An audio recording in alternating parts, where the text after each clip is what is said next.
પ્રભારી આપને આપણા લોકલાડીલા ઉમેદવાર વતી બે શબ્દ કહેશે। સમયનો અભાવ હોવાથી થોડું ઝડપમાં પ્રોગ્રામ થાય। ઓછું જ બોલું છું। બોલો ધરણીધર ભગવાનની। મારે આમ તો આ વિસ્તારમાં કંઈ ઘણું બોલવાનું નથી। બળદેવજી, તમારા સૌના ભરોસે ટિકિટ આપી છે એવા બનાસના બેન ગેનીબેન સૌ માનસે આગેવાનો।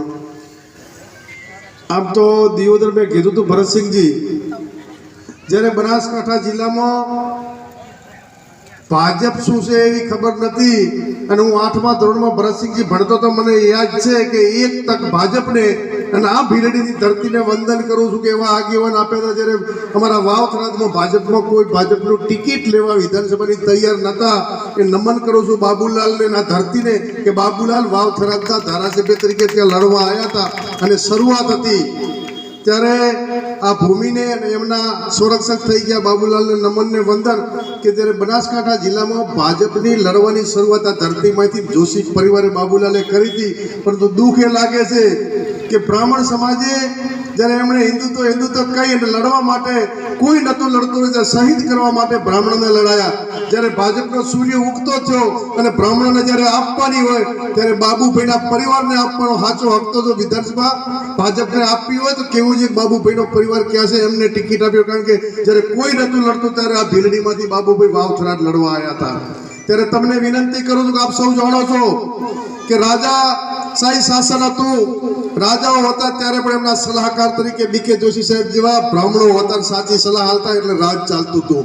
પરંતુ આ લોકોએ તો એવું કર્યું ભરતસિંહજી કે બુદ્ધિજીવી હોય, મોરલી મનોહર જોશી હોય, હરીન પાઠક હોય, તમામ ભૂદેવ સમાજનું રાજકીય અસ્તિત્વ મિટાવવા માટેની ઝુંબેશ ચલાવી કે જાગીરદારો અને ભૂદેવો બુદ્ધિજીવી છે અને આપણા કોણ પકડશે, ખોટું કરતા હશો કે છે જયનારાયણ વ્યાસે કીધું હતું તમે જૂઠા છો એમના જ મુખ્યમંત્રીને આવો સાચા બોલનારા સમાજોને આજે સાઈડ કરીને માત્ર એમની હાજી કરે, કોઈને ખબર જ ન હોય, હરુપાની ટિકિટ આપી દે એવા લોકો જ લાવે છે, બુદ્ધિજીવીઓ નથી લાવતા। ત્યારે અહીં મારો સુથાર સમાજ હોય, પ્રજાપતિ હોય, માળી હોય, દલિત હોય, ભૂદેવ સમાજ હોય, મારો માલધારી 18 સમાજ આ ગામમાં વસે છે। ત્યારે તમને એક રબારીના દીકરા તરીકે બ્રાહ્મણ સમાજની કહું છું, બનુભાઈ તો સરપંચ છે, આપ સૌ આ બધી વેદનાઓ જાણો છો કે જ્યારે ભાજપને જ મોટું તમે કર્યું હોય અને અત્યારે એના ફળ બીજા ચાખે છે, એનો બદલો લેવાની ચૂંટણી છે। ત્યારે મરું પણ માગુની તન કે કાજ પરમાનને કારણે મોગતો ના લાજ, તમારી પાસે ખોળો પાથરું છું અને આપ સૌ ભૂદેવો 18 આલમ